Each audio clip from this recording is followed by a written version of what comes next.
Liquor కేసులో ఇవాళ ఐదోసారి కూడా విచారణకు వెళ్లబోనంటున్నారు ఢిల్లీ సీఎం కేజ్రీవాల్. తనకు నోటీసులు ఇవ్వటమే అక్రమం అంటున్నారు.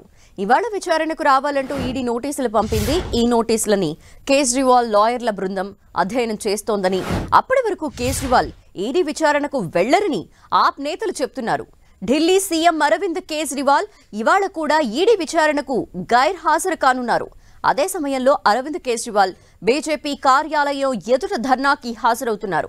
చండీగఢ్ మేయర్ ఎన్నికల్లో జరిగిన మోసానికి వ్యతిరేకంగా ఢిల్లీలోని బీజేపీ ప్రధాన కార్యాలయం వద్ద ఢిల్లీ, పంజాబ్ రాష్ట్రాల ముఖ్యమంత్రులు ఇవాళ ధర్నా చేయనున్నారు. చండీగఢ్ ఎన్నికల్లో ఎన్నికల అధికారి బ్యాలెట్ పేపర్లని ట్యాంపరింగ్ చేశారని ఆప్ కాంగ్రెస్ కూటమి ఆరోపించింది. దీనికి నిరసనగా బీజేపీ ఆఫీస్ ముందు ధర్నాకు పిలుపునిచ్చింది. ఎన్ఫోర్స్మెంట్ డైరెక్టరేట్ ఈడీ ఇప్పటికీ 5 సార్లు అరవింద్ కేజ్రీవాల్ కి నోటీసులు ఇచ్చింది. అయినా అరవింద్ కేజ్రీవాల్ స్పందించలేదు, విచారణకి వెళ్లలేదు. కేజ్రీవాల్ కి గత ఏడాది నవంబర్ 2న, డిసెంబర్ 21న, జనవరి 3న, జనవరి 18న, జనవరి 31న ఈడీ నోటీసులిచ్చింది. తనకు ఈడీ ఇస్తున్న నోటీసులు చట్ట విరుద్ధమని, సార్వత్రిక ఎన్నికల ప్రచారం నుంచి దూరం చేయటం, ఢిల్లీలో ప్రభుత్వాన్ని అస్థిరపరిచేందుకు బోగస్ కేసుల్లో తనను అరెస్టు చేయాలని చూస్తున్నారని ఆరోపిస్తున్నారు కేజ్రీవాల్. ఇప్పటికే లిక్కర్ పాలసీ కేసులో ఏడాది కాలంగా ఆప్ నాయకుడు మనీష్ సిసోడియా, 4 నెలలుగా ఆప్ ఎంపీ సంజయ్ సింగ్ జైలులో ఉన్నారు. ఇక కేజ్రీవాల్ ఈ రోజు కూడా ఈడీ విచారణకు హాజరు కాను అంటూ కూడా ప్రకటించినట్టు తెలుస్తోంది. దీనికి సంబంధించిన కంప్లీట్ డీటెయిల్స్ మా ప్రతినిధి గోపి అందిస్తారు. గోపి, వరుసగా 5వసారి కూడా Delhi CM Kejriwal enforcement directorate విచారణకు గైర్హాజరయ్యారు. Delhi liquor policy money laundering కేసులో కేజ్రీవాల్ కి ఇటీవల జనవరి 31వ తేదీన నోటీసులు ఇవ్వడం జరిగింది. ఈ రోజు విచారణకు హాజరు కావాలని. కానీ ముందస్తుగా నిర్ణయించుకున్న కార్యక్రమాల వల్ల రాలేకపోతున్నానని, అలాగే తనకు ఈడీ ఇస్తున్న నోటీసులు చట్టవిరుద్ధం, ముఖ్యంగా తప్పుడు కేసులో తనపై ఆరోపణలు చేస్తున్నారంటూ కూడా కేజ్రీవాల్ ఈడీ నోటీసుల పైన స్పందించడం జరిగింది.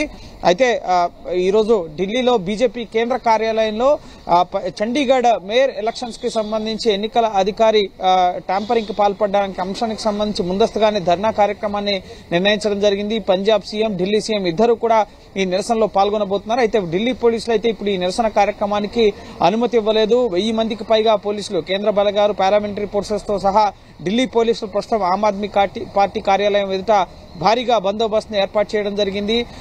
ఎక్కడికక్కడ ఆప్ శ్రేణుల్ని అరెస్ట్ చేస్తున్న పరిస్థితి. పంజాబ్ నుంచి కూడా చాలా మంది ఆమ్ ఆద్మీ పార్టీ కార్యకర్తలు ఢిల్లీకి వస్తున్న నేపథ్యంలో ఢిల్లీ సరిహద్దుల్లో భారీ భద్రతను ఏర్పాటు చేసి ఎక్కడికక్కడ తనిఖీలు చేసి వారిని అడ్డుకుంటున్న పరిస్థితి ఉంది. అయితే కేజ్రీవాల్ ఈడీ విచారణకు సంబంధించి ముఖ్యంగా ఇది గతం నుంచి కూడా, గతంలో సిబిఐ కూడా కేజ్రీవాల్ ని సాక్షిగా ప్రశ్నించడం జరిగింది. అయితే ఇప్పుడు ఇది సాక్షిగా తమని ప్రశ్నించేందుకు పిలుస్తున్నారా, లేక ఆరోపణలతో కేజ్రీవాల్ అవినీతికి పాల్పడ్డారు, మనీ లాండరింగ్కి పాల్పడ్డారన్న ఆరోపణలతో నోటీసులు ఇచ్చారా అనేది తమకు స్పష్టం చేయడం లేదు.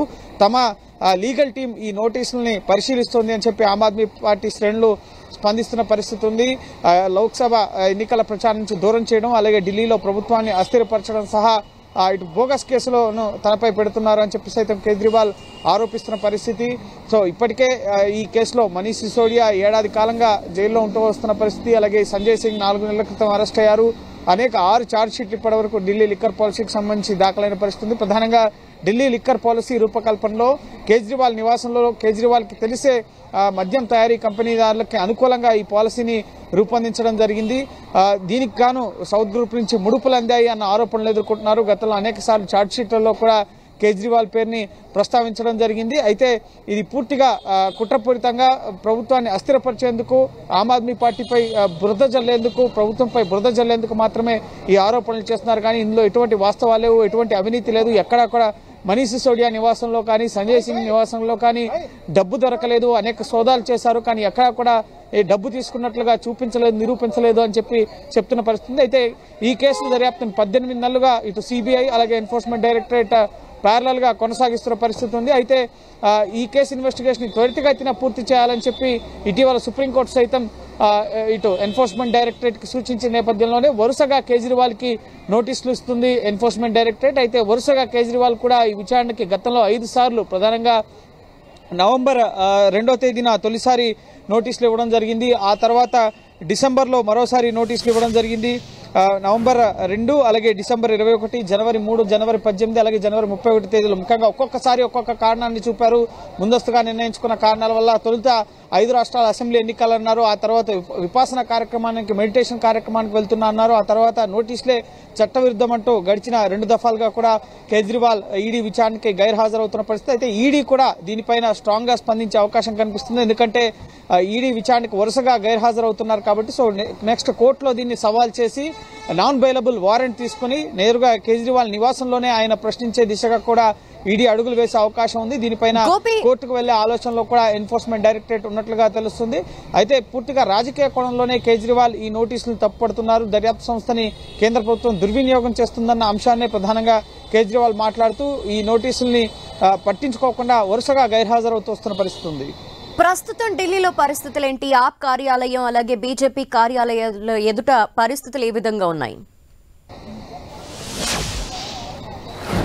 ఈరోజు పోటాపోటీగా నిరసన కార్యక్రమాలకి 2 జాతీయ పార్టీలు కూడా పిలుపివ్వడం జరిగింది. Aam Aadmi party Chandigarh mayor elections కి సంబంధించిన అంశం పైన అక్కడ జరిగిన అవకతవకలకు సంబంధించి అక్కడ ఇటు కాంగ్రెస్ అలాగే ఇండియా కూటమికి సంబంధించి మేయర్ ఎలక్షన్స్ లో ఓడిపోవడం జరిగింది. సో దీనికి నిరసనగా ఇటు బీజేపీ కేంద్ర కార్యాలయం ఎదుట పంజాబ్ సీఎం భగవంత్ మాన్ అలాగే ఢిల్లీ సీఎం కేజ్రీవాల్ ఇద్దరు కలిసి నిరసన కార్యక్రమానికి పిలిపించారు. అయితే దీనికి పర్మిషన్ లేదంటూ భారీ భద్రతని దీన్ దయాళ్ ఉపాధ్యాయ మార్గంలోనే ఈ 2 కార్యాలయాలు కూడా పక్కపక్కనే 1/2 కిలోమీటర్ డిస్టెన్స్ లో ఉంటాయి 2 ప్రధాన కార్యాలయాలు కూడా. సో ఇటు బీజేపీ కార్యాలయం ఎదుట ముఖ్యంగా బీజేపీ ధర్నాకు కూడా ఇటు ఢిల్లీ పోలీసులు అనుమతి ఇవ్వలేదు. ఇటు కేజ్రీవాల్ వరుసగా ఈడీ విచారణకు గైర్హాజరవడం, ఢిల్లీ ముఖ్యమంత్రి పదవికి ఆయన రాజీనామా చేయాలన్న డిమాండ్తో బీజేపీ కూడా ఈరోజు ఎందుకంటే ఈరోజు నోటీసులు ఇచ్చారు, కేజ్రీవాల్ గైర్హాజరవుతున్నారని వాళ్ళకు ముందే తెలుసు కాబట్టి సో ఖచ్చితంగా వాళ్ళు కూడా నిరసనకు ప్లాన్ చేసుకున్న పరిస్థితి ఉంది. అయితే పంజాబ్ నుంచి భారీగా ఆప్ శ్రేణులు ఢిల్లీకి వస్తున్న పరిస్థితి. ఈ నేపథ్యంలోనే సెంట్రల్ ఢిల్లీలో ట్రాఫిక్ కంజెషన్ కూడా ఉంది. అలాగే పార్లమెంట్ సమావేశాలు జరుగుతున్నప్పుడు ఎక్కడా కూడా 144 సెక్షన్ ఈ చుట్టుపక్కల అమల్లో ఉంటుంది పార్లమెంట్ పరిసర ప్రాంతాల్లో.